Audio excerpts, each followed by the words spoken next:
Jadi kalau itu sudah sangat bagus. Itu di India, Pak? Iya.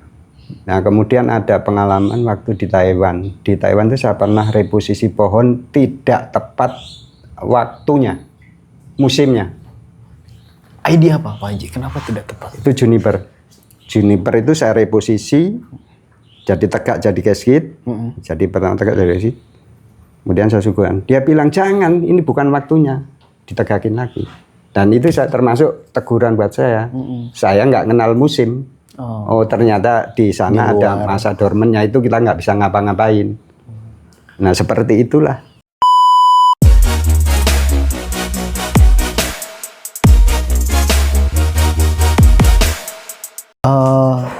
Jumlah pohon yang ada di kediaman Pak Haji ini total ada berapa, Pak Haji? Kurang lebih antaranya ya ini ya, 500 sampai 600.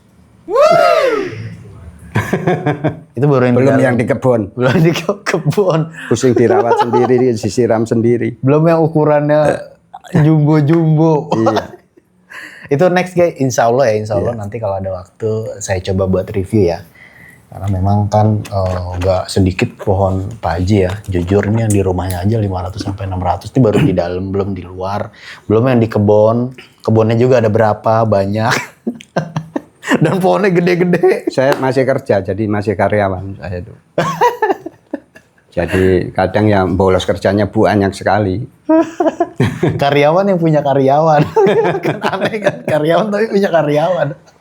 Ada nggak Pak Haji pengalaman real ya di luar negeri gitu yang istilahnya berkesan menurut Pak Haji itu di momen-momen pameran atau penjurian, ada nggak momen-momen berkesan? Jadi itu di India ya, di India itu saya setahun sekali ya dulu sana, selama 6 kali, dari 6 tahunan. 6 tahun.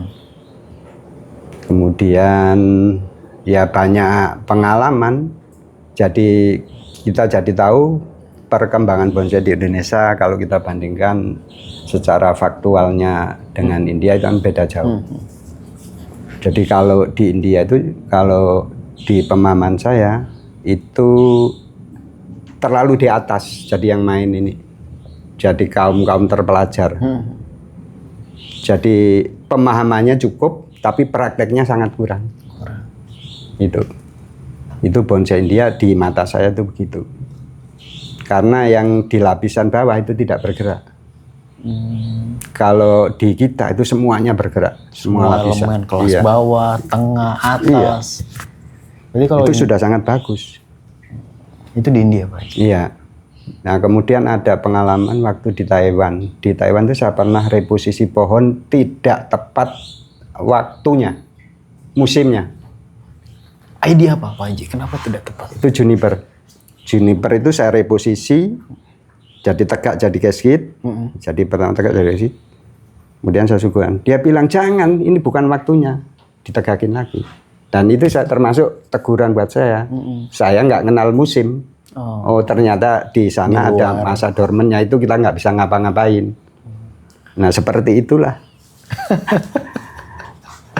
Nah, itu berarti secara nggak langsung pembelajaran juga ya Pak Haji? Maksudnya iya. Ada musimnya. Dan dia ngasih tahu tuh pas Pak Haji reposisi gitu. Iya, pertama didiemin. Terus saya jadi belajar di situ. Saya sih nggak tersinggung. Karena dikasih penjelasan itu, jadi mengerti. Terima kasih. Luar biasa. Ada lagi nggak Pak Haji pengalaman yang berkesan di luar itu? Kalau di Cina itu kalau kita ngomong bonsai itu kalau tempat itu luas banget. Maksudnya dalam arti area? Iya. Jadi tempat pertaniannya benar-benar luas. Luas. Iya. Fasilitasnya kalau dulu itu masih, jadi Cina dulu itu masih majuan kita jauh. Waktu saya ke sana itu. Tahun berapa itu ya? Tahun 90-an lah. 90-an. Itu kalau bonsainya begitu banyak banget. Dan memang dia kalau kita lihat nanamnya itu massal dan lama. Kalau untuk bonsai. Massal dan lama. Ada dormannya itu. Oh. Nah, dia pakai media itu banyak kan kayak tanah liat itu loh, terutama kalau yang di pot tanah liat itu ngecembeng karena dia emang jarang siram. Jadi sekali siram mungkin bisa untuk 2 minggu. Gitu. Kalau kita kan air di mana-mana melimpah ruah. Iya. Cari apa aja yang poros. Soalnya airnya banyak. Masya Allah, bersyukur kalian guys tuh. Ada di luar ada masa dormannya ya Pak Haji ya. Iya. Kalau di kita gas Kita terus. ajar terus. Gas terus. Nggak ada pre-prean. Wow, luar biasa. Nah ini artinya potensi kita untuk yang saya bilang tadi visi membawa Indonesia jadi barometer bonsai di dunia itu udah gampang kalau menurut saya. Mungkin saya tidak ngalamin. Itu 9 tahun lagi, nggak tahu umur itu soalnya. Dan itu sebenarnya ini tugas generasi muda. Yaitu tadi cukupkan ilmu, pantaskan kalau kamu itu sebagai pakar, sebagai master. Harus pantas. Pantasnya dari apa ya? Skill, pemahaman, keilmuannya itu cukup. Mumpuni. Dan ada yang nggak kalah penting Pak Haji. Kenapa? Mental kayanya itu. Iya itu harus. Dari Indonesia untuk dunia itu. Kita bukan bangsa yang ngemis, tapi memberi. Bukan bangsa yang menerima. Mental kayanya ini Pak Haji. Iya. Itu. Visioner sekali Pak Haji, luar biasa. Masya Allah, semoga dijabah ya sama Allah guys. Amin. Dan mudah-mudahan beliau dikasih umur panjang melihat masa-masa kejayaan bonsai Indonesia. Jadi artinya apa? Kalau di perjalanan pribadi saya pertama punya visi membawa bonsai Indonesia ke pentas dunia. Kemudian nyambung menjadikan Indonesia menjadi mercusuar bonsai dunia. Ini bukan sesuatu yang ujuk-ujuk, tahu-tahu ada. Jadi kalau perjalanannya formilnya sendirian sekolah itu dengan visi membawa bonsai Indonesia ke pentas dunia tahun 2010. Dan saya ingat itu kemudian saya tindak lanjuti. Soalnya visinya udah tercapai kalau menurut saya. Kita udah di pentas dunia, udah sangat diakui. Nah, supaya nanti lebih bersinar lagi, menggetarkan dunia, ya kita harus menjadikan diri kita, bonsai Indonesia itu jadi barometer bonsai dunia. Menyinari artinya kita itu. Sebagai mercusuar, mengarahkan lalu lintas bonsai. Dunia. Oh ya, tadi di tahun 2013 kalau nggak salah ya. Nah ini ada medali ini. Jadi saya ikut waktu itu Kimeng Best Inso di Tangerang sini, pameran di Tangerang. BCI, pameran internasional. Wah, boleh dipegang Pak. Pegang aja dilus-lus. Iya. Siap, wah luar biasa. Ini yang beringin Kimeng. Tahun 2013. Iya. BCI kan ajang bergengsi banget itu Pak Haji. Iya, emang iya. Tangerang udah 3 kali ngadain. Wow. Nah kemudian di sesi yang lain di WBFF ada kontes waktu tahun 2012. Nah saya masuk di runner up. Itu bonsai karya saya. Istilahnya dari stekan. Stekan sampai itu. Iya. Sampai kontes. Ada fotonya Pak Haji? Ada. Boleh saya minta? Iya. Mungkin teman-teman juga kan selama ini jarang lihat hasil karya Pak Haji. Nah, BCI Bonsai Clubs Internasional. Kalau untuk khususnya BCI itu teman-teman terutama yang muda itu saya anjurin masuk di member BCI. Soalnya ini ajang internasional yang akan mengatur kegiatan bonsai BCI ini secara internasional.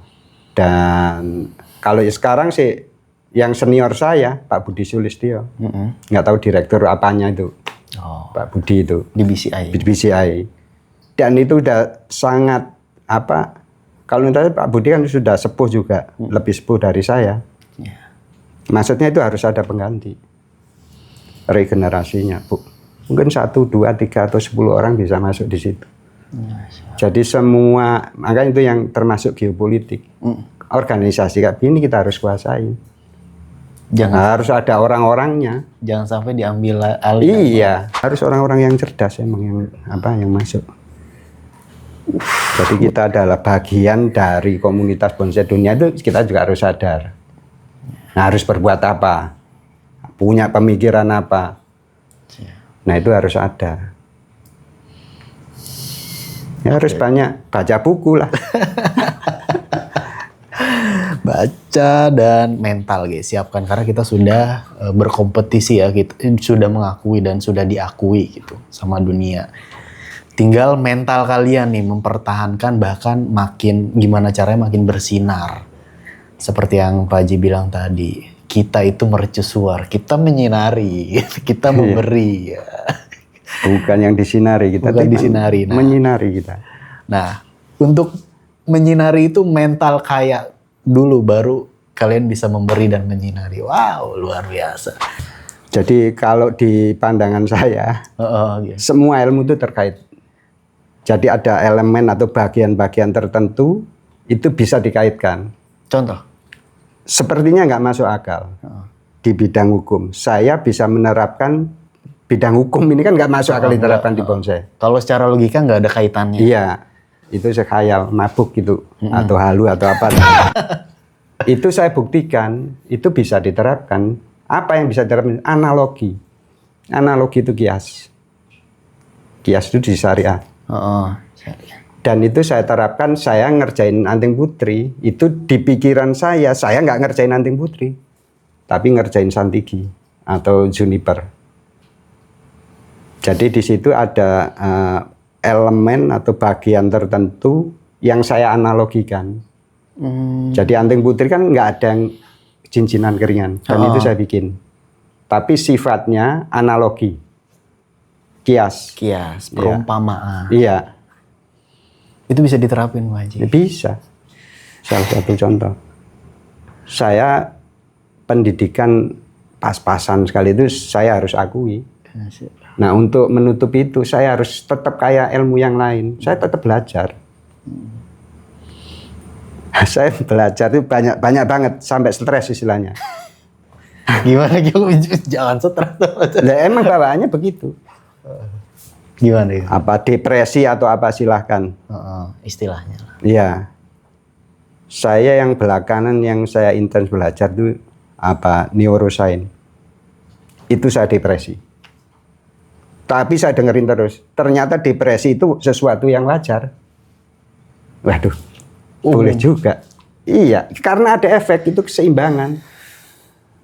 Otak kita akan mengsong dulu istilahnya. Udah nggak apa-apa. Emang kalau nggak mengsong nggak bisa ngerti, gitu loh. Jadi kita ya anggaplah itu bonsainya patah, kita kecewa. Ternyata patahnya itu membuat sesuatu plus, nilai plus ternyata. Seperti kayak gitu. Di bonsai ini makanya teman-teman belajar tuh harus pakai guru. Saranin, jangan ngarang. Kecuali sudah bisa ngarang. Kalau masih belajar A, B, C, D, nyusun kalimat, terus nggak bisa ngarang, jangan ngarang. Harus ada gurunya. Harus ada gurunya. Dulu saya dengerin orang itu aneh-aneh aja. Tapi karena dia itu seniman ilmuwan, ya saya dengerin. Istilahnya saya paham atau nggak paham itu urusan nanti, saya dengerin. Nah, pahamnya itu setelah beberapa tahun, mungkin beberapa puluh tahun baru paham. Berarti Pak itu Haji, nggak apa-apa. Pak Haji tuh ngerekam dulu nih, momen paham atau kliknya itu belum. Nanti seiring berjalan, oh ini yang dimaksud kemarin itu. Itu setelah praktek, oh penerapannya kayak begini.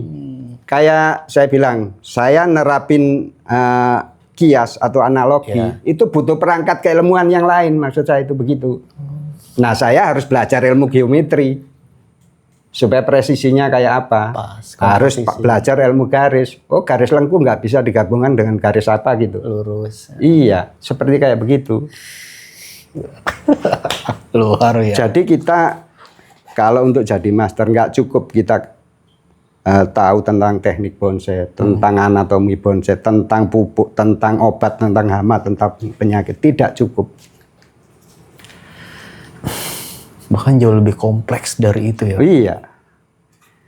jangan takut stres. Karena itu emang bagian dari perjalanan pemikiran pencarian itu. Ya. Siap. Jadi makanya kalau di tingkat lanjut ya saya suka ngomong, kosong itu indah. Apa artinya Pak Haji? Nah ya makanya kayak begitu itu.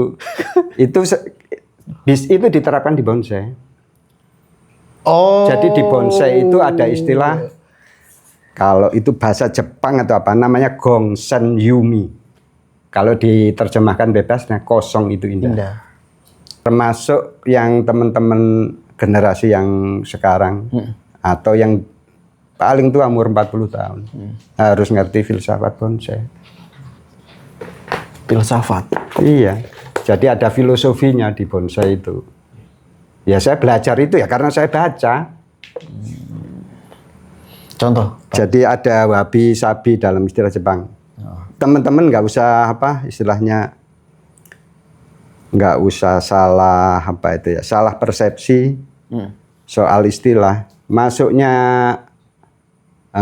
budaya bonsai ke Indonesia itu yang bawa Jepang ke seluruh dunia, bahkan bukan hanya di Indonesia. Makanya istilah-istilah yang dipakai di dunia itu cenderung pakai istilah Jepang sampai sekarang. Termasuk itu kan soal teknis dan lain-lain, atau penamaan itu kan ya itu embel-embel biasa aja lah. Kita nggak tahu gaya juga nggak apa-apa. Tapi kalau kita mau lebih dalam, itu tadi yang saya bilang ada filosofi wabi-sabi. Jadi pengertian bebasnya itu begini. Kita itu harus jujur dalam berkarya. Jadi kalau istilahnya wahong diokulasi, ya bilang aja itu okulasi. Terus pakai tambahan keringan, ya bilang aja. Jadi ada nanti kejujuran, keagungan, kesederhanaan. Itu harus diterapkan ke kita, bukan ke pohonnya. Soalnya kalau yang filosofi itu jatuhnya ke kita. Jadi ada prinsip-prinsip dasar apa yang harus kita pegang dalam berkehidupan berbonsai itu. Kejujuran Pak Haji. Kejujuran, keagungan, kesederhanaan. Oke, Pak Haji, nih saya ada pertanyaan di luar konteks nih.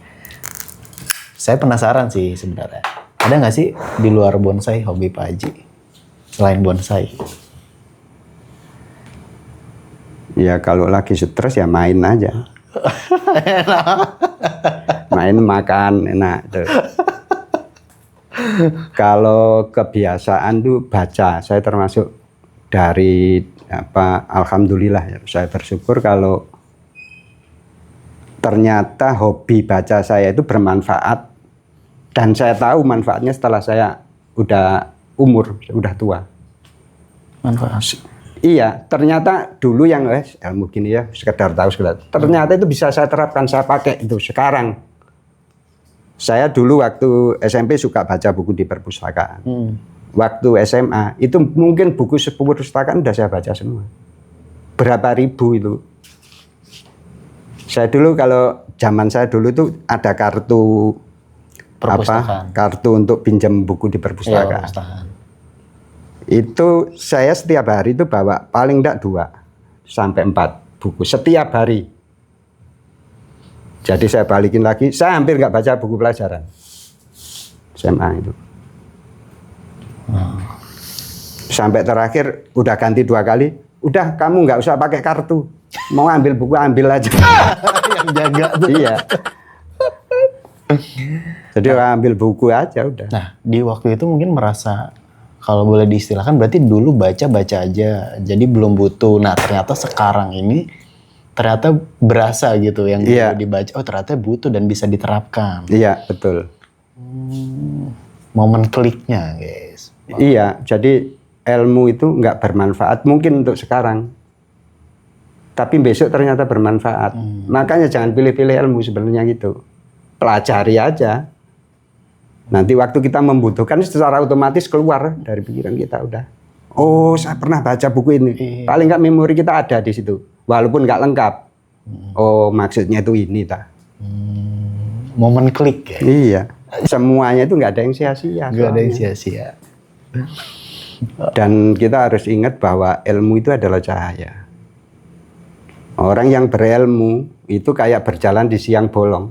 Sementara yang lain kayak di gelap. Nabrak Iya, nabrak sana, nabrak sini. Ya seperti itu. istilahnya, Iya. filosofinya. Wow. Jadi kalau kita berilmu ya jalan kita terang. Nah, itu dia guys tadi. Wow, luar biasa kan. Daging semua banyak. Tinggal kalian nyari sambel. Masya Allah. Balungannya juga ada kok. Balungannya juga ada. Komplit sayur juga ada. Luar biasa. Nah, itu dia ya. Sedikit banyak kisah Mbah Haji Lutfi dari awal berkarir sampai visi misi beliau ya. Mudah-mudahan sedikit banyaknya bermanfaat atau menginspirasi kalian atau bisa menambah semangat buat kalian di hobi bonsai ini. Oke, cukup. Apabila ada kekurangan atau kesalahan mohon dimaafkan dari saya atau beliau. Sekian dan terima kasih. Wassalamualaikum warahmatullahi wabarakatuh. Dari Indonesia untuk dunia. Hey.